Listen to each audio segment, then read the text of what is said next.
Okay, so it's the perfect sweater look for fall, but you're not going to wear it. Take that old sweater and upcycle it into something pumpkin-tastic this season. That's right. Tricia Szasz from Parkville Artisans Studio is here to show us how to make sweater pumpkins. So we are making pumpkins, sweater for pumpkins, keep the pumpkins warm? No sweaters for the pumpkins. No. The pumpkins, they're okay outside by themselves. They'll be fine. They grow and they thrive outside, so we don't need to make sweaters for them. You're okay. You're okay there. So instead, we're going to upcycle some old sweaters. We all have them in our closet. So jump in your closet, clean it out, get rid of all those awful ones that are all pilly that you're not happy with anymore, that have a stain on the arm or something, you know.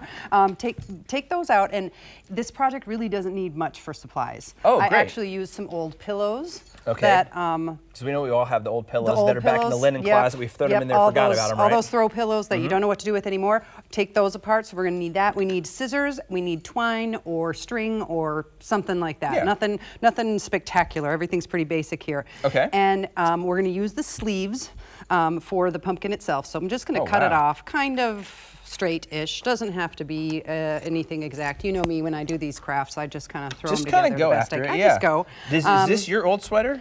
No, this one is not my old sweater. I got this one from the thrift store. From the thrift stuff. Okay, fair enough. So we cut off the sleeve. My favorite. So I cut off the sleeve, and then I don't want my pumpkin to be super long. So I'm gonna shorten it, which means I can make a small pumpkin out of that one later. Okay. I'm gonna make a larger pumpkin out of this one. So right now we just have a cylinder of cloth, essentially, that you're turning inside out. And there are lots of ways to kind of gather this bottom together. Okay. And tie it up. I had somebody was saying they did it with rubber bands, and I didn't even try it because I was a little nervous about the rubber bands because this has to be tied very tight. Pretty tight. I turn the sleeve inside out, gather it together, and tie this as tight as I can so it stays together and doesn't come flopping out of there. It's a good square knot from Boy Scouts right there, You like folks. that? I do. Or Girl Scouts or whatever. Wherever you learn to tie your knots at. I was not in the Girl Scouts, I'll tell you that. All right, so now we have a pumpkin-ish shape. Basically a bag, okay. Right? If we don't put some weight in the bottom, the things are going to tip over because we're going to put cool stuff on the top. Yeah. So, weight, what do we got? How many of you have a bag of these in your pantry? In your craft that closet, yes. Have been in your pantry forever and you've never used them because they have to soak overnight and you don't have time? It seems like these are always a good craft project, like beans staple to have around. Always good. All right, so now that I've got the beans in there, I'm going to go into my old pillow. Pulling some stuffing And out. pull some stuffing. And you can fit a lot more stuffing in here than you think you can. Okay. So you just keep cramming it in. Then just keep cramming it in. And then you gather up the top. Okay. And I am going to tie up the top with this string again, whatever you've got on hand. Look at that, and then you've got the beginnings of your gourd right there. You do. And now the decorative stuff on the top, super easy. Oh, yeah. You know, again, go through your Thanksgiving decorations, your Halloween decorations, pull out some cool fall colors, some cool fall stuff. This twine goes a long way.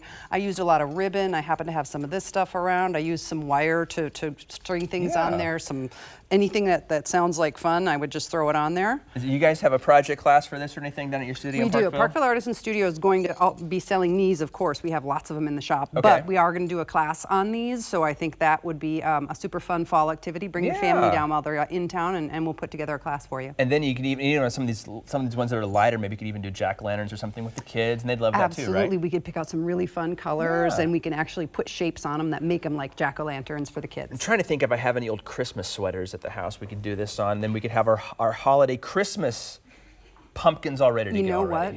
Bring them in and I'll do something really cool with them. Bring it on, because she's got the ideas for it. She's Tricia Szasz, Parkville Artisan Studio. We appreciate your time this morning making our sweater pumpkins, or pumpkin sweaters. Which one is it? I don't know. Either one? They're not confused. sweaters. They're not sweaters. I know that.